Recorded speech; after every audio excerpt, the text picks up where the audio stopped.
सबसे पहले हम अपने पाठकगण से यह कह देना आवश्यक समझते हैं कि ये महाशय जिनकी चिट्ठी हम आज प्रकाशित करते हैं, रत्नधाम नामक नगर के सुयोग्य निवासियों में से थे। इनको वहाँ वाले हंसपाल कहकर पुकारा करते थे। ये बेचारे मध्यम श्रेणी के मनुष्य थे। आय से व्यय अधिक होने के कारण सदा दुख में रहते, पर फिर भी चित्त को नहीं रोक सकते थे, इसलिए ऋण लेकर काम चलाते।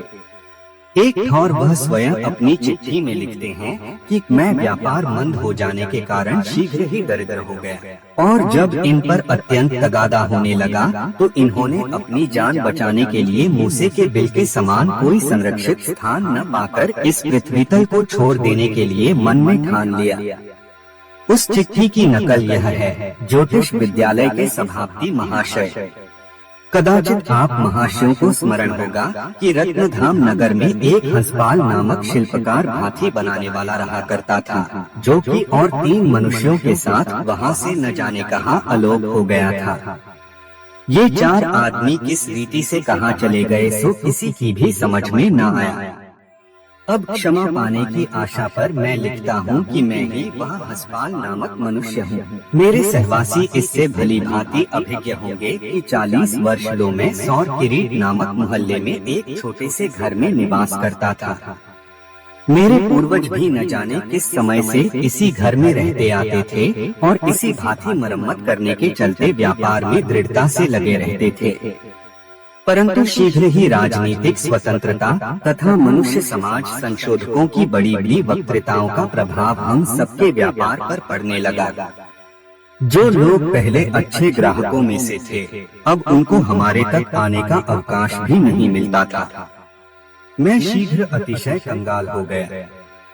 मुझे अपनी स्त्री तथा बाल बच्चों के लिए भोजनादि का जुहाना असहनीय दिखाई देने लगा, और मुझे अब नित्य यही चिंता बनी रहती कि क्यों कर इस जीवन से छुटकारा पाऊंगा। इसी बीच में तगादगीरों का इतना तगादा आरंभ हुआ कि सांस लेना भी कठिन हो गया।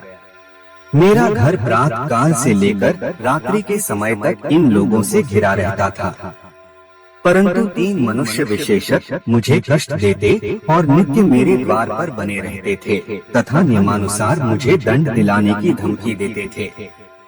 मैंने अपने मन में दृढ़ प्रतिज्ञा कर ली थी कि जब कभी ये मेरे पंजे में आ जाएंगे, इनसे अवश्य बदला लूंगा, और केवल इसी आशा के भविष्य आनंद ने मुझे स्वयं प्राणघात करने से रोका था। अब जहाँ तक हो सकता था मैं अपने क्रोध को छिपाता था और नम्रता पूर्वक उन्हें शीघ्र कौड़ी कौड़ी चुका देने का भरोसा दिया करता था। एक दिन संयोगवश मैं उनसे पीछा छुड़ा बड़ी व्याकुलता से एक गली में निष्प्रयोजन घूम रहा था कि अकस्मात में एक पुस्तक की दुकान के सामने आ खड़ा हुआ और एक कुर्सी पर, जो कि पास ही ग्राहकों के लिए रखी हुई थी, मैं बैठ गया और फिर निष्प्रयोजन एक पुस्तक उठा देखने लगा। यह एक ज्योतिष विद्या की छोटी सी पुस्तक निकली, जिसको बर्लिन नगर के एक प्रसिद्ध वैज्ञानिक ने लिखा था।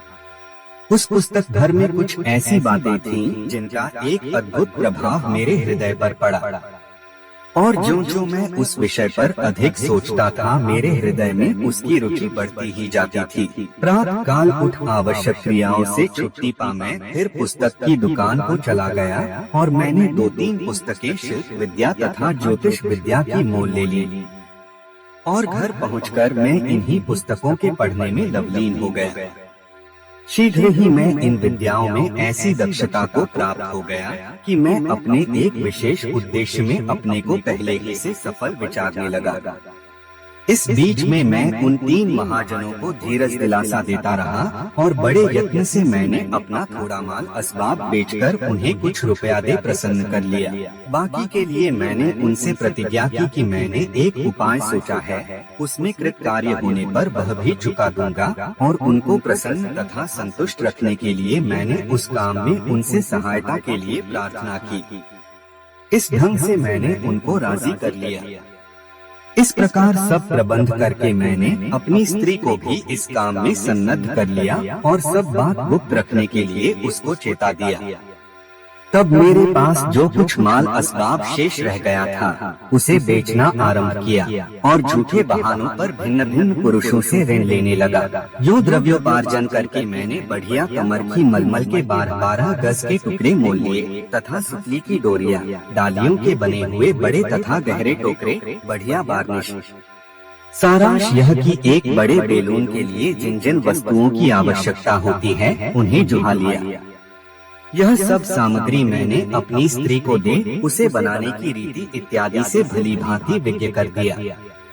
इस बीच में मैंने उन डोरियों से बटकर बड़े बड़े रस्से तैयार किए और फिर उन यंत्रों तथा पदार्थों को मोल लेकर जुहाने लगा जिनकी आवश्यकता ऊपरी वायुमंडल के जांचने के लिए पड़ती थी। तब रत्नधाम से कुछ दूरी पर एक एकांत स्थान पर 5 बड़े बड़े पीपे, 3 की 10 फुट लंबी छत नलिया, एक धातु संबंधी पदार्थ विशेष जिसका नाम हम अभी नहीं लिखेंगे, और कई भांति के तेजाब रखवा दिए।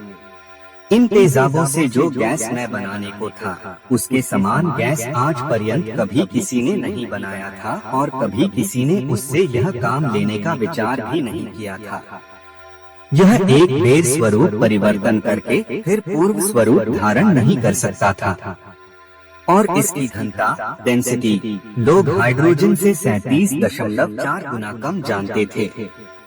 जिस स्थान पर मैंने छोटे पीपे बैलून में गैस तैयार हो लेने तक रखने चाहे थे उसी के समीप ही मैंने कई एक गड्ढे खोद दिए और इन छोटे गड्ढों के बीच में जो एक बड़ा गड्ढा था उसे मैंने कुछ अधिक गहरा खोदा था। इन 5 छोटे गड्ढों में मैंने 50-50 पाउंड तथा बड़े में 150 पाउंड बारूद रख दिया और इन गड्ढों को एक रस्सी द्वारा मिला रखा और उसके एक सिरे पर एक बड़ी दियासलाई रख दी जिसका एक मुंह कुछ मिट्टी से ऊपर निकलता था और बाकी सब ढक दिया गया था। इन सब को ठीक करके ऊपर से पीपे रख दिए। इन सामग्रियों के अतिरिक्त मैंने ग्रीन का बनाया हुआ वायु के जमाने का नवीन यंत्र वहीं एक कोने में छिपा दिया। इस यंत्र का मुझे बहुत कुछ परिशोधन करना पड़ा, तब यह मेरे काम का हुआ।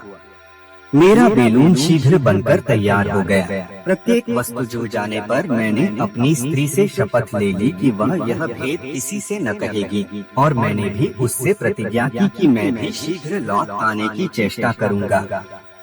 फिर जो थोड़ा सा रुपया मेरे पास बच गया था उसे दे मैं उससे विदा हुआ।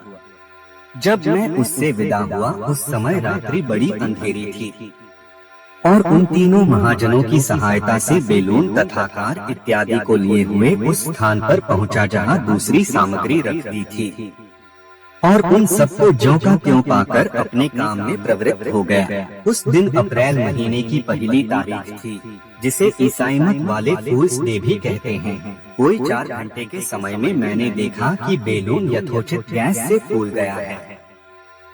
तब मैंने कार को उसमें बांध दिया और इसमें एक टेलीस्कोप, एक बैरोमीटर और एक थर्मोमीटर, एक इलेक्ट्रोमीटर, एक परकाल, एक दिग्दर्शक, एक सेकंड बतलाने वाली घड़ी, एक घंटी, एक तुरही, एक वायुशून्य शीशे का गेंद जिसका मुंह कार्क से भली भांति बंद कर दिया था, एक वायु जमाने का यंत्र, पीने का बहुत सा पानी और अपने भोजन इत्यादि के पूरे सामान से उसको परिपूर्ण कर लिया और इसमें एक बिल्ली और एक जोड़ा कबूतर भी मैंने रख लिए थे। अब प्रातः काल का समय पहुंचा था क्योंकि पौ फटे देर हो चुकी थी। मैंने सोचा कि अब विलंब न करना चाहिए और चल देना ही परमोत्तम होगा। भूमि पर एक सुलगता हुआ सिगार स्वयं गिराकर और फिर उसको उठाने के बहाने से झुककर मैंने दियासलाई में आग लगा दी। तत्क्षण कूदकर मैं कार में जा बैठा और फिर उस रस्सी को जो मेरे बैलून को पृथ्वी के संग बांधे थी शीघ्र काट दिया। इसके काटते ही एक झपकी मात्र में मेरा बैलून पृथ्वी से ऊपर की ओर अत्यंत शीघ्रता से चढ़ गया। मेरे ऊपर चढ़ते समय बैरोमीटर 30 इंच और थर्मामीटर 19 डिग्री पर था। मेरा बैलून अभी 50 गज भी ऊंचा न चढ़ा होगा कि पीछे आग का भभका बड़ी भयानक रीति से आता दिखलाई पड़ा और फिर उसमें मिट्टी, कंकड़ इत्यादि भी उड़ते दिखलाई पड़े। यह भयंकर दृश्य देखकर मैं ऐसा भयभीत हुआ कि कार में गिर पड़ा और मारे भय के कांपने लगा। पड़ा चित्त में विचारता रहा कि यदि इसी प्रकार मैं भयभीत होऊंगा तो काम कैसे चलेगा, क्योंकि यह तो अभी श्री गणेश ही है। जब मैं कुछ चैतन्य हुआ तो समझ गया कि यह सब उपद्रव उस बारूद के उड़ने की धमक से था जिसे मैंने उन पीपों में पृथ्वी के तले उन दुष्टों के प्राणवध के हेतु रख दिया था और जिसमें मैंने जानकर ऊपर उड़ती समय आग लगा दी थी। बेलून पहले तो सिमटा पर शीघ्र ही फैलकर गोलाकार हो गया, फिर बड़ी तेजी से चक्कर खाने लगा और अंत में एक मतवाले के समान लड़खड़ा कर ऐसी शीघ्रता से घूमने लगा कि मैं कार की एक ओर पर मुंह के बल बड़े जोर से गिरा और एक रस्सा जो वहीं पड़ा था उसी में मैं बच गया। उस समय मेरी दशा जैसी भयंकर थी उसका यथायोग्य ध्यान में लाना सर्वथा असंभव है। मैं घबरा कर सांस लेने को मुंह बांधा था। किसी पीड़ित व्यक्ति के समान मेरी नसें टूट रही थी। जान पड़ता था कि नेत्रों से ढेले निकले पड़ते हैं और रह रहकर मेरा जी ऐसा मचलता था कि मैं व्याकुल हो जाता था। इसके पश्चात मैं मूर्छित होकर गिर पड़ा और अचेत हो गया। इस रीति से मैं कोई 15 मिनट लो लटका झूलता रहा। इतनी देर लो लटके रहने से जो रक्त मेरे सिर में एकत्रित हो गया था अब अपने उचित मार्ग में जाने लगा। अब मैं फिर एक देर बड़े वेग से ऊपर उछला और फिर उसी कोर को पकड़कर कलियां खाने लगा और ऐसा करता करता सिर के बल कार के बीच में बड़े जोर से गिरा। कुछ कालोपरांत जब मैं संभला तो बेलून की चिंता पड़ी और ध्यानपूर्वक इधर उधर देखने से मालूम हुआ कि वह प्रत्येक विषय में दुरुस्त है, कहीं कुछ बिगड़ा नहीं है। मेरे यंत्र बोझे तथा भोजनादि सभी संरक्षित हैं, क्योंकि मैंने उन सबको अपने अपने स्थान पर ऐसी सावधानी से रखा था कि एक ऐसी छोटी घटना से उनमें कुछ हानि नहीं पड़ सकती थी। इस समय मैंने अपनी घड़ी निकाली और देखने पर मालूम हुआ कि 6 बजा है। मेरा बेलून बड़े वेग से ऊपर चढ़ रहा था और बैरोमीटर देखने से जान पड़ा कि हम लगभग 3.5 मील ऊपर चढ़ आए हैं। नीचे देखने से ठीक मेरे बेलून के तले समुद्र में एक छोटा काला पदार्थ देख पड़ा जिसका आकार लंब के समान था। मैंने शीघ्र ही टेलीस्कोप निकाला और तब मालूम हुआ कि वह पदार्थ एक जंगी जहाज है और उसके चारों ओर जलानी दिखलाई देती है, कहीं पृथ्वी नाम मात्र को भी नहीं दिखाई देती। 3-3.5 मील की ऊंचाई पर पहुंचकर मैंने अपने कार से कुछ बोझ नीचे फेंका, पर उससे मेरे बेलून का वेग न बढ़ा। अब लो मुझे कोई शारीरिक पीड़ा नहीं मालूम होती थी। स्वतंत्रता पूर्वक मैं सांस लेता था और सिर में भी कोई पीड़ा नहीं जान पड़ती थी। बिल्ली भी मेरे कोट पर बड़े आनंद से बैठी थी और कनखियों से कबूतरों को देख रही थी। इन कबूतरों के पैर मैंने बांध दिए थे कि जिससे वे भाग न जाएं, और वे सब भी बैठे दाने चुग रहे थे जो मैंने उनके लिए कार में फेंक दिए थे। 6:30 बजे बैरोमीटर देखने से मालूम हुआ कि मैं लगभग 5 मील ऊंचे चढ़ आया हूँ। मैं यह जानकर बड़ा प्रसन्न हुआ। रेखागणित की गणना से मैं जान सकता था कि पृथ्वी का कितना क्षेत्रफल मेरी दृष्टि के सामने था। सारे भूगोल का 16वां हिस्सा मैं देख रहा था। समुद्र एक स्वच्छ दर्पण के समान मुझे देख पड़ता था। जहाज जो मैंने अभी देखा था उसका अब कहीं पता न था। अब ठहर ठहर कर मेरे सिर में कुछ पीड़ा मालूम होने लगी और विशेषकर कानों के समीप बहुत पीड़ा थी, पर इस पर भी मैं स्वतंत्रता पूर्वक सांस ले रहा था। मेरे कबूतर और बिल्ली भी दुखी नहीं दिखाई देती थी। अब मैं बड़े वेग से ऊपर चढ़ रहा था और 7 बजे बैरोमीटर देखने से मालूम हुआ कि मैं 9-9.5 मील से ऊपर निकल आया हूँ। अब मुझे सांस लेने में बड़ी कठिनाई जान पड़ने लगी। मेरे सिर में भी अब बड़ी पीड़ा थी। अपने गालों पर कुछ चिपचिपाहट का बोध होने पर हाथों से टोने से मालूम हुआ कि कान के पर्दों से रुधिर प्रवाह जारी है। इस समय केवल अविचार से मैंने 15 पाउंड का बोझ नीचे गिरा दिया। इससे बेलून का वेग अधिकतर बढ़ गया और मुझे इससे भी अधिक पतले वायुमंडल में ले गया, जिसका परिणाम मेरे उद्योग के लिए नाशक हुआ तथा मेरे लिए भी प्राणघातक सरीखा निकला। मैं 5 मिनट तक बिल्कुल बेसुध रहा। मेरी नसंस जकड़ गई थी और जब इसमें कुछ कमी भी हुई तो बड़ी देर के बाद सांस लेता था और वह भी हांफता हुआ मुंह खोल के तब कहीं सांस ले सकता था। अब मेरी नासिका तथा मेरे नेत्रों से भी रुधिर बह रहा था और प्रवाह बड़े वेग से निकलता जाता था। कबूतर भी बड़े दुआख में थे और भाग जाने की चेष्टा कर रहे थे। बिल्ली बड़ी दीनता से म्यू म्यू कर रही थी। उसकी जीभ मुंह से बाहर लटक रही थी, मानो किसी विष के प्रभाव से इधर उधर लड़खड़ा रही हो। अब उस बोझ के फेंक देने की मूर्खता स्वयं मुझे खटकने लगी। अब मुझे मृत्यु एक एक क्षण में आती देख पड़ती थी। शारीरिक पीड़ा तथा दुख के प्रभाव से न तो मैं अपने बचने की चेष्टा कर सकता था और न कोई युक्ति सोच सकता था। मेरे सिर की पीड़ा प्रतिक्षण बढ़ती ही जाती थी। अब मुझे पूरा विश्वास हो गया कि कुछ कालोपरांत मैं उन्मत्त हो जाऊंगा। मैं कार में पड़ा अपना चित्त एकाग्र कर रहा था कि मुझे यह ध्यान आया कि किसी प्रकार देह में से कुछ रुधिर निकाल दूं। मेरे पास कोई शलाका न थी जिससे यह काम सहज से करता, इसलिए अपनी छुरी से मैंने अपनी बाईं बांह की एक रग काट दी। रुधिर प्रवाह का निकलना था कि मुझे एक प्रकार का सुख मिलने लगा और थोड़ी देर में जब एक कटोरा रुधिर से भर गया तो मेरी पीड़ा बहुत कम हो गई। अभी मैंने पैरों के बल उठने की चेष्टा न की थी। अपने घाव को भली प्रकार चिथड़े से बांधकर मैं लेट रहा। कोई 5 घंटे लेटे रहने के उपरांत जब मैं उठा तो मुझे किसी प्रकार की पीड़ा नहीं मालूम देती थी।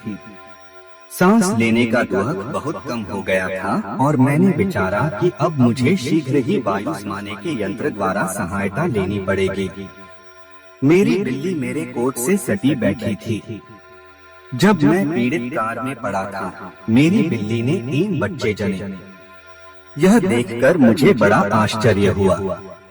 यह 3 जीव मानो मेरे साथी यात्रियों की संख्या में परमेश्वर की ओर से बढ़ाए गए। पर जो कुछ हो, मैं इस संख्या वृद्धि पर प्रसन्न था। मेरा यह विचार था कि पृथ्वी तल पर जो वायु का दबाव मनुष्य देह पर पड़ता है, उसमें कमी होना ही मानो इन नाना प्रकार के दुख पीड़ाओं का कारण है। और अब यदि इन बच्चों को कुछ पीड़ा हुई तो मैं समझूंगा कि मेरा विचार मिथ्या है।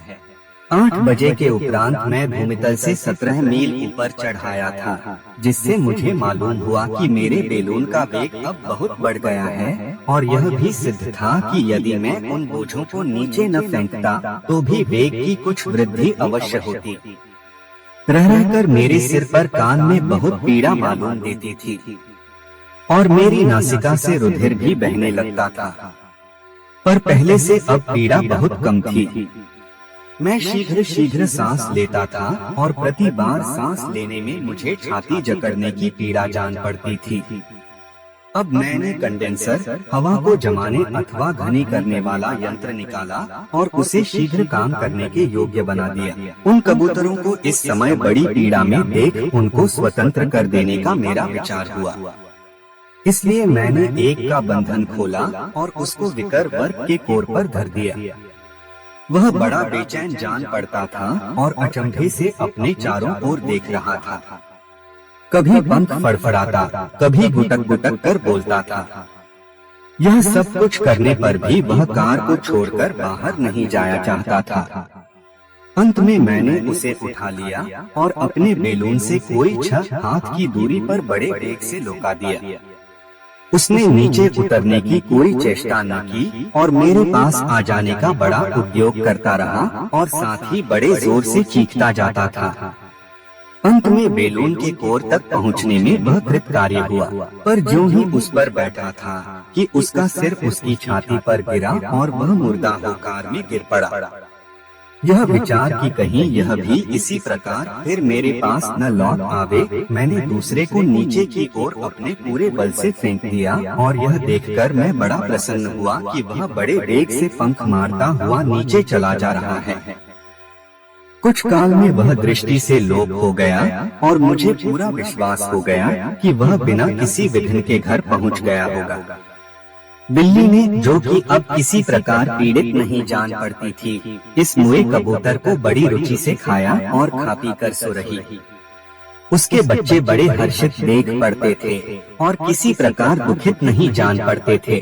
8:15 बजे मैंने देखा कि मैं बिना अत्यंत कष्ट के सांस नहीं ले सकता। इसलिए कंडेंसर यंत्र को मैंने अपने कार के चारों ओर लगाया। अब मुझे आवश्यक जान पड़ता है कि मैं आप महाशयों को इस यंत्र का कुछ वर्णन सुनाऊं। कार को इस प्रकार इस गड़बंदी द्वारा घेर देने से मेरा तात्पर्य यह था कि मैं इस यंत्र द्वारा इस गड़बंदी में बाहर से वायु इकट्ठा करूं और उसको सांस लेने के योग्य जमा लूं। इसी अभिप्राय से मैंने एक पुष्ट, एयर टाइट और लचीला थैला बनाया। इस बड़े थैले में मानो एक प्रकार से सारा कार रख दिया गया। कार के मानो इस दीवार में 3 शीशे की खिड़कियां थीं, जिनसे बाहर के हर एक पदार्थ में भली प्रकार देख सकता था। कार के पेंडे के पास उस ढपने में एक चौथी खिड़की थी। इससे मैं ठीक अपने नीचे समकोणगामी देख सकता था, पर अपने ऊपर शिरोबिंदु को मैं नहीं देख सकता था और उस स्थान पर वस्त्र में चूनन होने के कारण मैं शीशा भी नहीं लगा सकता था। बगल की एक खिड़की के कुछ नीचे एक गोल छेद, जिसका व्यास 3 इंच था, कर दिया गया था। कंडेंसर यंत्र की बड़ी नली इस छेद में पेंच द्वारा कस दी गई। इस यंत्र में जो वायु शून्य स्थान बना दिया गया था, उसमें इस नली द्वारा निकटवर्ती वायु का प्रवेश होता था और उस शून्य स्थान में जमकर चारों ओर कार में वह फैल जाता था। यही उपाय कई बेर करने से कार में इतना वायु एकत्र हो गया था कि जो सांस लेने के लिए बहुत था। पर इस छोटे से घिरे हुए स्थान में शीघ्र यह वायु गंदा हो जाता, क्योंकि फेफड़े से बराबर संयोग होने से यह वायु कुछ समयोपरांत अवश्य प्राणनाशक हो जाता। इस कारण नीचे के एक वाल्व ढकने से यह गंदा वायु निकाल दिया गया, क्योंकि कार में का सघन वायु बाहर के पतले वायु से शीघ्र जा मिला। कार के पूर्णतया वायु शून्य न हो जाने के भय से इसकी सफाई एक बेर पूरी नहीं की जाती थी। वाल्व का ढकना एक बेर कुछ क्षण खुले रहने के पश्चात फिर ढाप दिया जाता था और इसी बीच में कंडेंसर के पंप द्वारा बाहर से वायु आ जाता था। परीक्षा लेने के विचार से मैंने बिल्ली तथा उसके बच्चों को एक टोकरे में धरकर कार के बाहर लटका दिया था। पर वाल्व के ढकने, वह ढकना जो एक ओर खुले उसे वाल्व कहते हैं, के समीप ही मैंने इसे लटकाया था, इस विचार से कि यदि आवश्यकता पड़े तो शीघ्र भीतर ले लूं। जो ही कि बाहर से सघन वायु भीतर प्रवेश करता था, यह लचीला ढकना आप ही फैल जाता था। यह प्रबंध करने के उपरांत घड़ी देखने से मालूम हुआ कि 9 में 10 मिनट की देरी है। इस प्रबंध के पूर्व जो कष्ट मुझे सांस लेने में होता था, उसका कारण जान मैं अब अपनी मूर्खता पर पछताता था। पर अब मुझे तनिक भी कष्ट न था। मैं फिर स्वतंत्रता पूर्वक सांस लेता था और जो अनेक प्रकार की पीड़ाओं से मैं पहले दुखित था, अब वे कोई भी बाकी नहीं रहती थी। 9 से 20 मिनट पहले बैरोमीटर देखने से मालूम हुआ कि मैं 25 मील ऊपर चढ़ाया हूँ। 9:30 बजे के लगभग मैंने कुछ पंप वाल्व ढकने से नीचे फेंके। जैसा मैंने विचारा था वैसे वे वायु में तैरते नहीं थे, पर बड़े वेग से सीधे नीचे की ओर गिर रहे थे और कुछ क्षण उपरांत वे दृष्टि से अलोप हो गए। पहले मैं इस घटना का अर्थ नहीं समझा, पर कुछ विचारने पर स्पष्ट हो गया कि वायु अब इतना पतला हो गया है कि पंख के बोझ को भी नहीं संभाल सकता और इस कारण वे बड़े वेग से किसी पत्थर के समान गिरे चले जा रहे हैं। पर यह जानकर मुझे बड़ा आश्चर्य हुआ कि मेरे बैलून का वेग इस समय अत्यंत बढ़ गया है। इस समय कोई नवीन बात नहीं थी। मेरे बैलून का वेग प्रति क्षण बढ़ता ही जाता था, पर खेद है कि वेग नापने का कोई यंत्र मेरे पास न था। मुझे कोई पीड़ा न थी और मैं इस समय अति प्रसन्न था, और जब से मैंने रत्नधाम छोड़ा तब से ऐसी प्रसन्नता को मैं इसके पूर्व प्राप्त नहीं हुआ था। अब एक सिरे से मैं अपने सब यंत्रों को जांच गया। फिर इसके पश्चात कार के वायु संशोधन में लगा। इस वायु संशोधन में मैं प्रति 40 मिनट के उपरांत प्रवृत्त हो जाता था। इसमें शीघ्रता मैं अपनी आरोग्यता बनाए रखने के लिए करता था। 5 बजे सायंकाल के मैं अपने कमरे की वायु की सफाई कर रहा था कि इतने में मुझे बिल्ली और उसके परिवार का ध्यान आया और मैं उन्हें वाल्व से झांककर देखने लगा। बिल्ली फिर पहले की नाई श्वास लेने की पीड़ा से दुखित जान पड़ती थी, पर उसके बच्चों के विषय में मेरा अनुभव विचित्र ठहरा। मैंने सोचा था कि ये बच्चे अपनी माँ से कम पीड़ित न होंगे, पर मैंने भली प्रकार देखने से यह जाना कि वे बड़े प्रसन्न थे तथा स्वतंत्रता पूर्वक श्वास ले रहे थे और तनिक भी दुखित नहीं देख पड़ते थे। अब मुझे यह ज्ञान हुआ कि रासायनिक रीति से यह पतला वायु जीवन आधार के लिए कम नहीं है और जो जीव की इसी अवस्था में उत्पन्न हो उसे श्वास लेने में कुछ भी पीड़ा नहीं हो सकती, और जिस प्रकार एक मनुष्य को ऊपर चढ़कर श्वास लेने में पीड़ा होती है, उसी प्रकार उसे नीचे पृथ्वी तल के समीप श्वास लेने में कष्ट होगा। यह विचार कर मैंने बड़ी बिल्ली को एक कटोरे में पानी भर देना चाहा कि मेरी मीज की बाह टोकरे में उलझ गई और एक पल में टोकरा उस परिवार के सहित अंतर्धान हो गया। 10 बजे मुझे कुछ निद्रा मालूम होने लगी और मैं सोने के लिए लेटा, पर मुझे यह ध्यान आया कि यदि मैं सोया तो मेरे कमरे का वायु कौन बदलेगा, क्योंकि 1 घंटे से अधिक मैं इस वायु को नहीं पी सकता था और यदि इससे 10-5 मिनट की भी देरी हुई तो बड़ा बुरा फल देखने में आवेगा। इस विचार ने मुझे अति चिंतित कर दिया और इन भयानक विपदों के उपरांत मुझे यह विचार भी ऐसा भयानक देख पड़ता था कि मुझे इसकी कोई युक्ति न सूझी और मैंने नीचे उतर चलने का विचार ठहरा लिया। परंतु यह भाव मेरे चित्त में थोड़ी देर रहा। मुझे यह विचार उत्पन्न हुआ कि मनुष्य वास्तव में चाल व्यवहार का दास है और बहुत सी बातें जो उसके नित्य कर्म में माननीय हैं, उन्हें भली प्रकार विचारने से यह देखा गया है कि वे सब उसने स्वयं अपने ऊपर संचालित कर ली हैं। यह बात स्पष्ट सिद्ध थी कि मैं बिना निद्रा विश्राम के नहीं रह सकता था, पर साथ ही मैं यह कर सकता था कि प्रति घंटे उठ बैठने का अपने को अभ्यासी बना लूं और मुझे तनिक भी कष्ट न हो। यह केवल 5 मिनट का काम था कि मैं अपने कमरे के वायु को शुद्ध कर लूं, पर कठिन केवल इतना ही था कि ठीक नियत समय पर उठूं और इस काम को पूरा करूं। अंत में एक नवीन आविष्कार से मैं अत्यंत प्रसन्न हुआ और गैलीलियो को टेलीस्कोप यंत्र के अथवा स्टीफेंसन को भाप इंजन के आविष्कार पर भी इतनी प्रसन्नता न हुई होगी जितना मैं इस अद्भुत उपाय के जानने पर गदगद था। इतनी ऊंचाई पर पहुंचकर मेरा बेलून ऐसे संभाव से जा रहा था कि कार तनिक नहीं डगमगाता था। मेरे नवीन आविष्कार में यह संभाव अति लाभदायक जान पड़ा। मेरे पीने का जल बड़े बड़े पीपों में भर के पेंदे में बड़ी सावधानी से रख दिया गया था। मैंने एक पीपा खोल डाला और विकर वर्ग के कोर में 2 रस्से समानांतर बांधकर उन पर एक पीपा रख दिया और लगभग 8 इंच उसके नीचे मैंने एक लकड़ी का टाड़ बना दिया और ठीक उस पीपे के नीचे मैंने एक मिट्टी का घड़ा रख दिया। अब मैंने उस पीपे के पेंडे में एक छेद कर दिया और एक गायदुन ठेपी लकड़ी की उसमें लगा दी। कई बेर के निकासने बैठाने के पश्चात मैंने उसको ऐसा कस दिया कि टोप टोप पानी उसमें से चूने लगा और इसी प्रकार टोप टोप चूने से वह घड़ा 60 मिनट में भर जाता था। अब मैंने अपना बिछौना ठीक उस घड़े के नीचे बिछाया और फिर भी इस युक्ति से कि मेरा सिर ठीक उस घड़े के नीचे था। अब यह स्पष्ट है कि 1 घंटे उपरांत घड़ा भर जाने पर पानी नीचे बहने लगा और नीचे बहने से मेरे मुख पर अवश्य गिरता। मेरा क्रोनोमीटर प्रति 60 मिनट पर मुझे जगा देता था और मैं अपने कमरे को शुद्ध कर फिर बिछौने पर चला जाता था। मेरी निद्रा में यह नियमशील विघ्न मुझे अधिक दुखदायक नहीं जान पड़ता था और जब मैं दूसरे दिन प्रातः काल उठा तो 7 बज गए थे और सूर्य देव मेरे दिग्मंडल के बहुत ऊपर चढ़ाए थे। 3 अप्रैल मेरा बेलून बहुत ऊंचाई पर चढ़ाया था।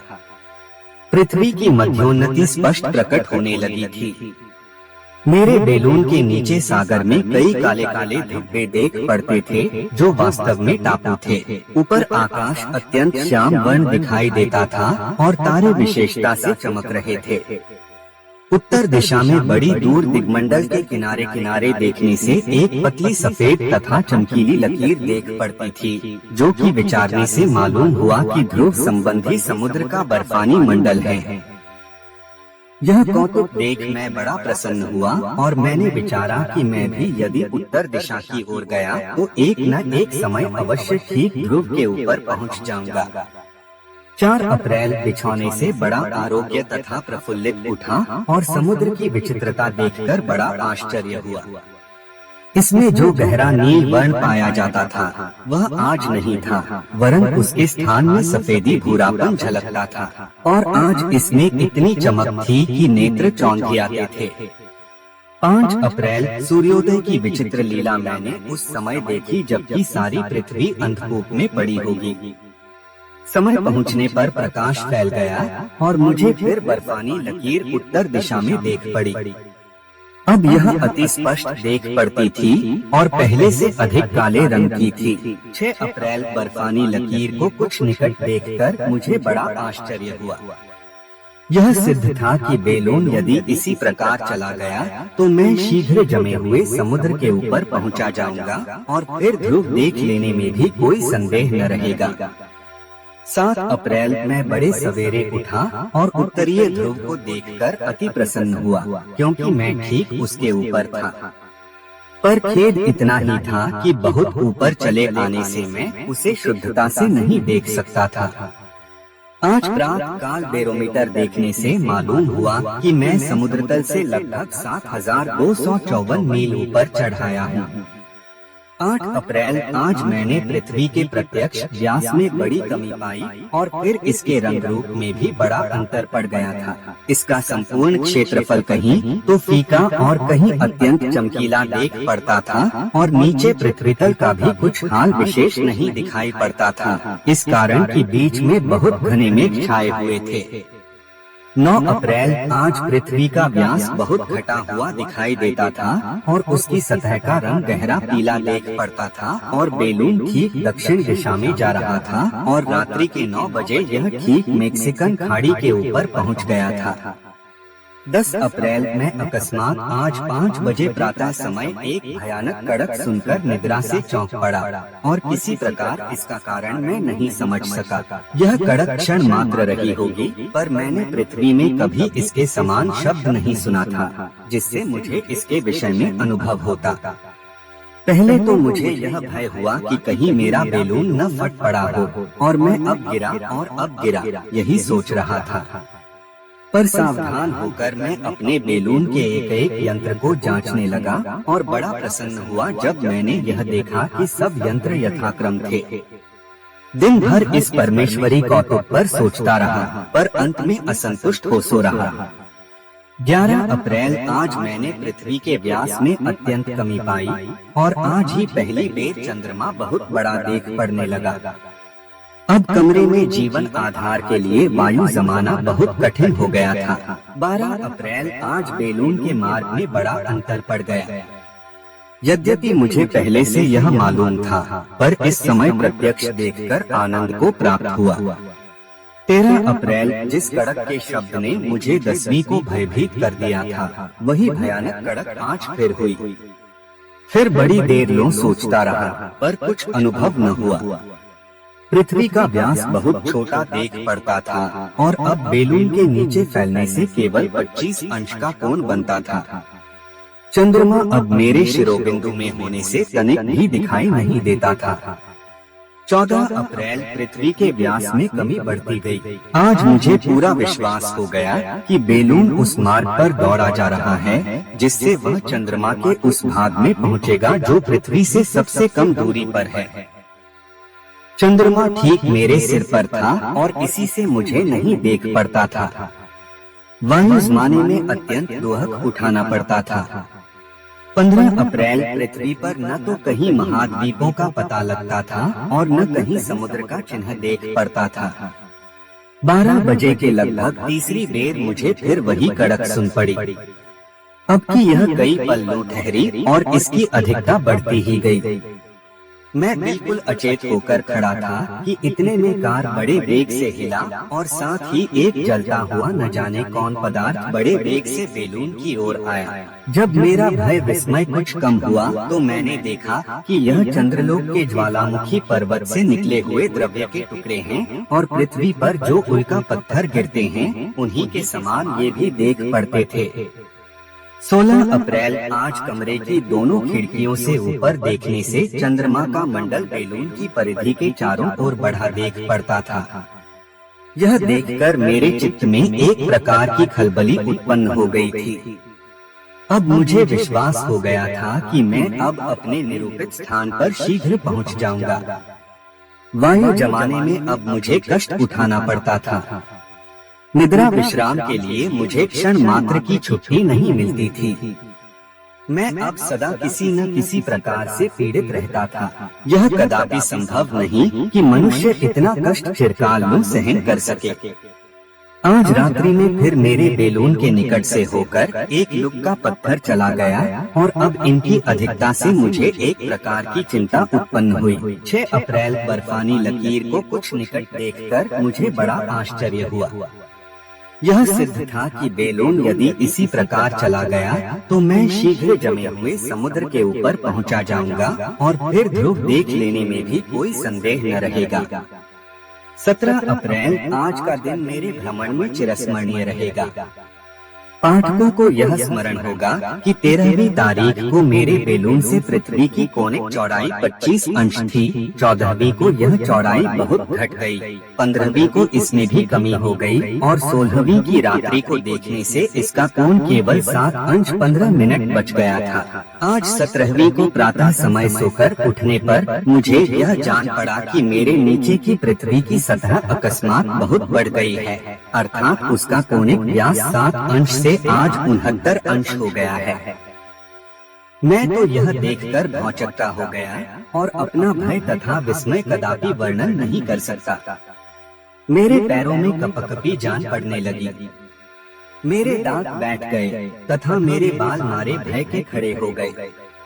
मेरा बेलून अब वास्तव में फटा चाहता है। मेरा बेलून अब फटा और मैं अब बड़े वेग से गिर रहा हूँ। इतनी दूरी जो मैंने इतनी शीघ्रता से पार कर ली है, अब मैं उसी दूरी को अधिक से अधिक 10 मिनट में तय कर लूंगा और पृथ्वी तल तक पहुँचते पहुँचते मेरा सर्वनाश हो जाएगा। यह विचार मेरे चित्त को चंचल किए देता था, पर तुरंत ही मैंने अपने को बहुत संभाला और अपनी इन मन कल्पित बातों को असंभव विचारने लगा।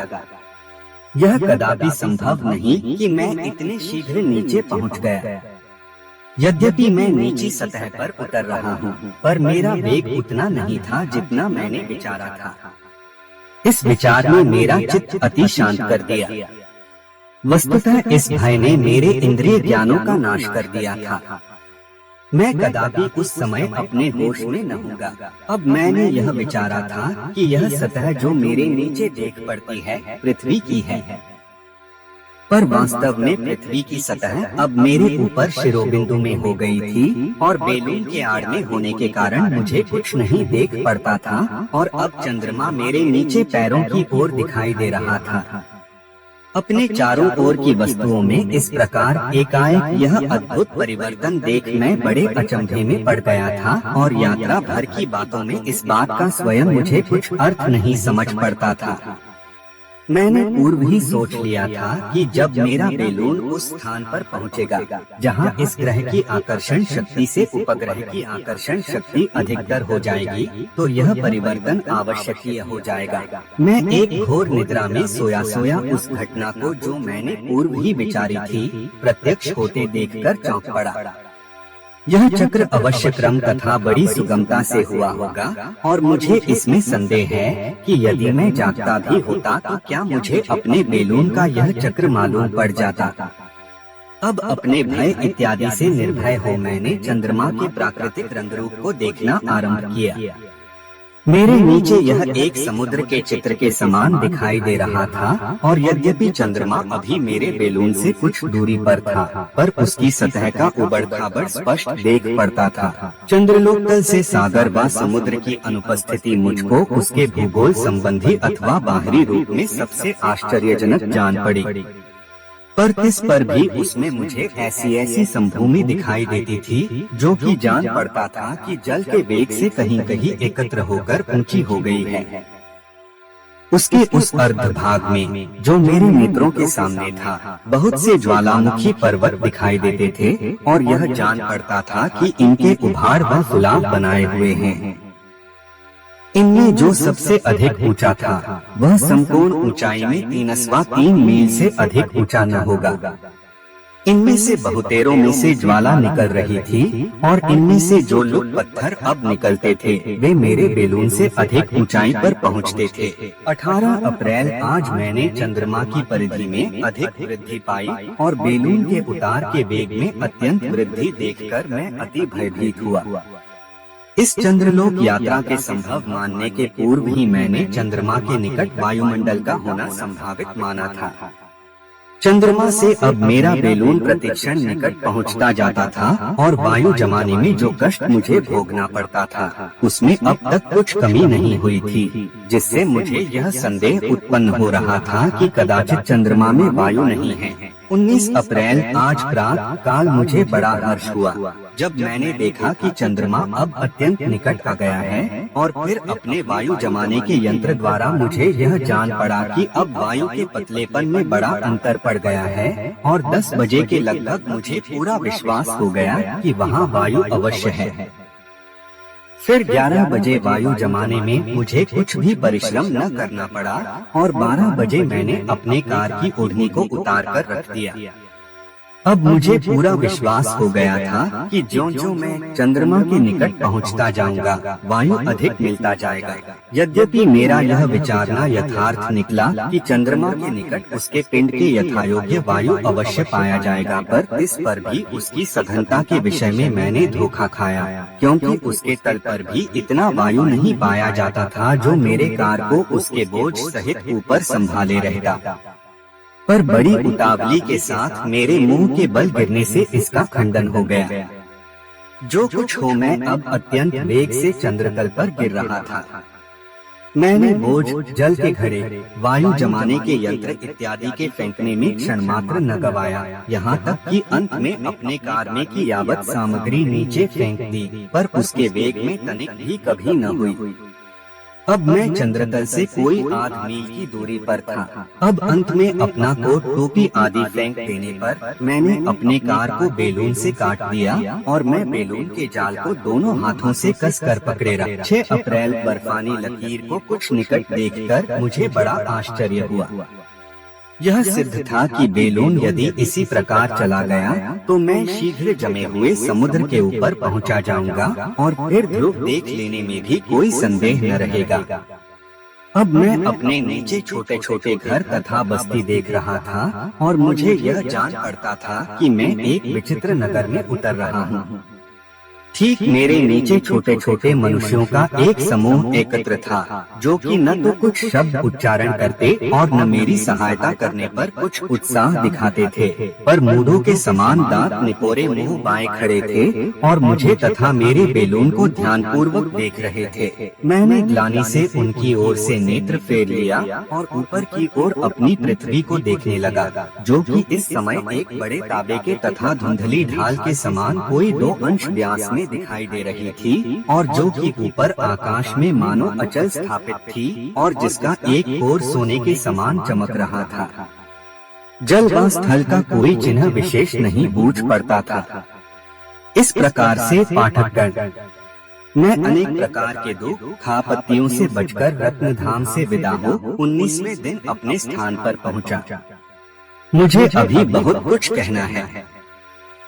मुझे वहाँ के आबोहवा, शीत और गर्म ऋतुओं के विचित्र विभेद, एक पक्ष लो सूर्य की जलती हुई धूप तथा दूसरे में अत्यंत सर्दी, यह सब हाल कहना बाकी है। वहाँ के मनुष्य, उनके आचार व्यवहार तथा राजकीय विषय पर कुछ कहूँगा। उनकी विचित्र शारीरिक प्रकृति, उनका असौंदर्य तथा उनका श्रवणहीन होना, उनका वाक्यहीन होने पर एक विचित्र ढंग पर बातचीत करना आप महाशयों को अवश्य सुनाऊंगा। इसके अतिरिक्त और बहुत सी विचित्रता सुनाने को हूँ जो कि मनुष्य कदापि अपने टेलीस्कोप द्वारा नहीं देख सकता। पर इसके बदले मैं आप महाशयों से अपने अपराध की क्षमा प्रदान चाहता हूँ। मैं अब अपनी जन्मभूमि तथा अपने मित्र बंधुओं के देखने की बड़ी आकांक्षा रखता हूँ। मैं आत्मविद्या तथा प्राकृतिक विद्या संबंधी जो हाल लिखने को हूँ, उसके प्रतिकार में मैं यह आशा रखता हूँ कि आप मुझे उन 3 पापात्माओं के प्राणवध के लिए क्षमा करेंगे। इस पत्र को ले जाने वाला चंद्रमा के एक निवासियों में से है, जिसने बड़े कहने पर पृथ्वी जाना स्वीकार किया है। वह इसके उत्तर के लिए ठहरेगा और उत्तर लेकर मेरे पास शीघ्र लौट आवेगा।